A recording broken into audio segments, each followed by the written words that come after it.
തുടർച്ചയായി മഴ പെയ്തതോടെ മണ്ണിടിഞ്ഞ് വെള്ളത്തുവൽ പോലീസ് സ്റ്റേഷൻ കെട്ടിടം അപകടാവസ്ഥയിൽ. സ്റ്റേഷൻ കെട്ടിടത്തോട് ചേർന്ന ഭാഗത്തെ കൽക്കട്ടിടിഞ്ഞ് പോയതോടെയാണ് കെട്ടിടം അപകടാവസ്ഥയിലായത്. വീണ്ടും മഴ തുടരുകയും കൂടുതൽ മണ്ണിടിയുകയും ചെയ്താൽ കെട്ടിടം കൂടുതൽ അപകടാവസ്ഥയിലാകും. പൊതുവെ മണ്ണിടിച്ചിൽ സാധ്യതയുള്ള പ്രദേശത്താണ് വെള്ളത്തുവൽ പോലീസ് സ്റ്റേഷൻ സ്ഥിതി ചെയ്യുന്നത്.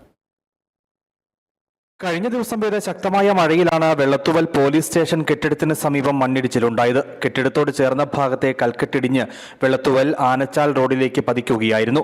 മണ്ണിടിച്ചിൽ ഉണ്ടായതിനെ തുടർന്ന് കെട്ടിടം സ്ഥിതി ചെയ്യുന്ന ഭാഗം ഏറെക്കുറെ അപകടാവസ്ഥയിലായി. വീണ്ടും മഴ തുടരുകയും കൂടുതൽ മണ്ണിടിയുകയും ചെയ്താൽ കെട്ടിടം കൂടുതൽ അപകടാവസ്ഥയിലാകും. 2018 മഹാപ്രളയത്തെ തുടർന്ന് ഈ പോലീസ് സ്റ്റേഷന്റെ രണ്ട് സൈഡുകളും PWD റോഡിലേക്ക് ഇടിഞ്ഞു വീഴാൻ തുടങ്ങിയതാണ്.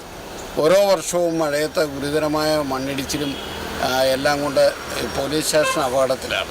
ഇപ്പോൾ ഈ കഴിഞ്ഞ ദിവസം ഉണ്ടായ വലിയ മഴയിൽ പോലീസ് സ്റ്റേഷൻ്റെ ഫ്രണ്ട് വശം തന്നെ ഇടിഞ്ഞ് PWD റോഡിലേക്ക് വീണ് ഗതാഗതം തടസ്സപ്പെടുകയുണ്ടായി. അടിയന്തരമായിട്ടത് മാറ്റിയാണ് ഇപ്പോൾ ഗതാഗതം തുറന്നു കൊടുക്കുന്നത്. വലിയ അപകടാവസ്ഥയിലാണ്. അടിയന്തരമായിട്ട് എത്രയും പെട്ടെന്ന് വെള്ളത്തുവൽ പോലീസ് സ്റ്റേഷന് പുതിയ ബിൽഡിംഗ് പണിയുവാനുള്ള നടപടി സ്വീകരിക്കേണ്ടതാണ്. പൊതുവെ മണ്ണിടിച്ചിൽ സാധ്യതയുള്ള പ്രദേശത്താണ് വെള്ളത്തുവൽ പോലീസ് സ്റ്റേഷൻ സ്ഥിതി ചെയ്യുന്നത്.